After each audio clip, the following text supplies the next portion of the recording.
ఉపరాష్ట్రపతి ఎన్నికలపై సంచలన కామెంట్ చేసిన మాజీ కేంద్ర మంత్రి ఈ రాష్ట్రంలో టీడీపీ జనసేన వైసీపీ 3 పార్టీలు మతతత్వం పార్టీలుగా ముద్ర వేసుకున్నాయి. దేశ ఉపరాష్ట్రపతి ఎన్నికల్లో నేడు ఆర్ఎస్ఎస్ వాదికి ఈ 3 పార్టీలు మద్దతు తెలపడం చాలా బాధేస్తుంది. లౌకిక పార్టీగా చెప్పుకునే వైసీపీ కూడా బీజేపీకి ఓటు వేయడం ముస్లిం మైనార్టీలను అవమానపరిచేటట్టు ఉంది. కూటమి ప్రభుత్వం సూపర్ 6 విజయోత్సవ సభ జరుపుకోవడం విడ్డూరంగా ఉంది. ఏది అమలు చేశారని ఈ సభను కూటమి ప్రభుత్వం జరుపుకుంటుంది. 18 సంవత్సరాలు నిండిన మహిళలకి 1500 చొప్పున ప్రతి నెల ఇస్తామన్న హామీ ఏమైంది? ఈ రాష్ట్రంలో నిరుద్యోగ 3,000 ఇస్తామని ఇంతవరకు దాని ఊసే ఎత్తని చంద్రబాబు నేడు ప్రజల్ని తప్పుదోవ పట్టించాలని చూస్తున్నారు. మాజీ మంత్రి కిల్లి కృపారాణి స్వామివారి పూజా కార్యక్రమాలు నిర్వహించడం జరిగింది. మేడం కిల్లి కృపారాణి గారు ముఖ్య అతిథిగా విచ్చేశారు పరదేశి గారి ఆధ్వర్యంలో. ఇప్పుడు మేడం గారు మాట్లాడారు. మేము రాహుల్ గాంధీ గారు ప్రధానమంత్రి కావాలి అని ఒక గొప్ప కోరికతో ఈ రోజున కలిసాల ప్రధానంగా ఈరోజు కాణిపాకం స్వయంభూ శ్రీ వరసిద్ధి వినాయక స్వామి వారి బ్రహ్మోత్సవాల కారణంగా మరి ఈ బ్రహ్మోత్సవాల్లో భాగంగా మా కోరిక తీర్చాలని రేపు ఏదైతే 2029లో శ్రీ రాహుల్ గాంధీ గారిని ప్రధానిగా చూడాలని ఆ గణపతిని స్వామివారిని కోరటం కోసం మరి మేము కూడా సాధారణ మహిళలు ఎంతమంది 1,000 మంది మహిళలు వచ్చారు. ఆ మహిళలతో పాటు మేము కూడా కలశాన్ని ఎత్తుకుని స్వామివారిని కోరటం జరిగింది.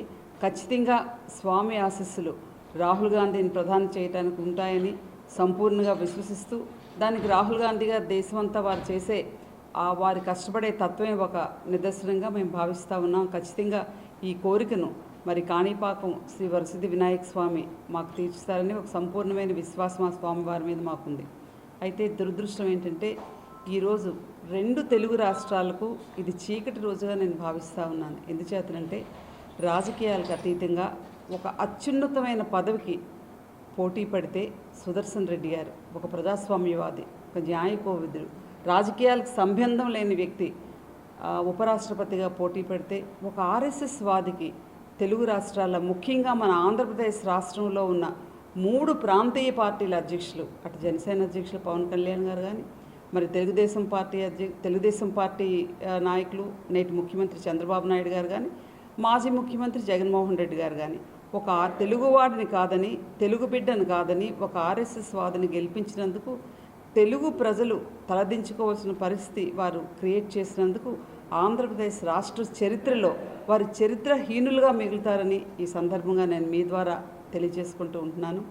మరి ఈ మనం చూస్తున్నాం ఉమ్మడి కూటమి ప్రభుత్వం సూపర్ 6 హిట్ అయిందని సక్సెస్ మీట్లు చేస్తున్నారు. చాలా హాస్యాస్పదంగా ఉందండి. నాకు 14 అధికారం చేపట్టి 14-15 నెలలు అయింది. సూపర్ 6 హిట్ అయిందంట, సక్సెస్ సభలు నిర్వహిస్తున్నారంట. మీకు తెలుసు, మీకు నేను క్వశ్చన్ చేస్తూ ఉన్నాను. ఎలక్షన్ ముందు రాష్ట్ర వ్యాప్తంగా ఉన్న పాత్రికేయులకు ఇళ్ల స్థలాలు ఇస్తారని అన్నారు నేటి ముఖ్యమంత్రి చంద్రబాబు నాయుడు గారు నాడు ప్రతిపక్ష నాయుడు హోదాలో. ఆంధ్రప్రదేశ్ రాష్ట్రంలో ఉన్న ఏ పాత్రికేయుడికి ఎన్ని సెంట్ల సైటు ఏ జిల్లాలో ఎక్కడిచ్చారో ఒక్కసారి మిమ్మల్ని మీరు ఇంట్రోస్పెక్ట్ చేసుకోవాల్సిన అవసరం ఉంది. ఎందుకు మీరు ఏ విధంగా సక్సెస్ మీట్లు చేస్తున్నారు?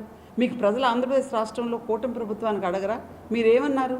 50 లక్షల మంది నిరుద్యోగులు ఉంటే నిరుద్యోగ భృతి ఇస్తానన్నారు 3,000 రూపాయలు.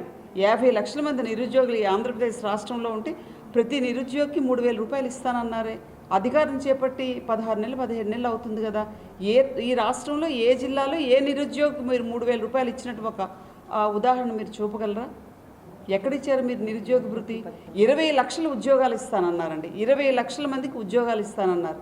ఎక్కడిచ్చారు ఉద్యోగాలు? ప్రైవేట్ కంపెనీలతో వెళ్ళి ఎంఓఐలు చూసుకుని మేము ఉపాధి కల్పించేస్తున్నామంటే నమ్మేసేంత అమాయకుల ఆంధ్ర రాష్ట్ర ప్రజలు. ఇదేనా సూపర్ 6 హిట్ అయ్యి మీరు సక్సెస్ సభలు జరుపుకోవటానికి ఇదేనా? అన్నదాత సుఖీభవ అన్నారు. ఎన్నికల ముందు మీరేమన్నారు? అన్నదాత సుఖీభవ క్రింద ప్రతి రైతుకు 20,000 ఇస్తా ఉన్నారు. మీరు ఇచ్చారా 20,000? ఇప్పుడు ఏ విధంగా అంటున్నారు? మన 7,000 ఎంతో డిపాజిట్ చేసి కేంద్ర ప్రభుత్వం ఇచ్చిన 6,000 కూడా అందులో కలిపేసి ఎన్నికల ముందు 20,000 మేమే ఇస్తామన్నారు. కేంద్ర ప్రభుత్వం ఇచ్చిన 6,000 కలుపుతాం అనలేదు కదా. రాష్ట్రంలో 70 లక్షల మంది రైతులు ఉంటే ఎంతమంది రైతులకు మీరు ఇచ్చారు? 47 లక్షల మంది రైతులకు ఇచ్చి 30 లక్షల మంది రైతులకు కోత పెట్టారు. వివిధ కారణాలు చూపించి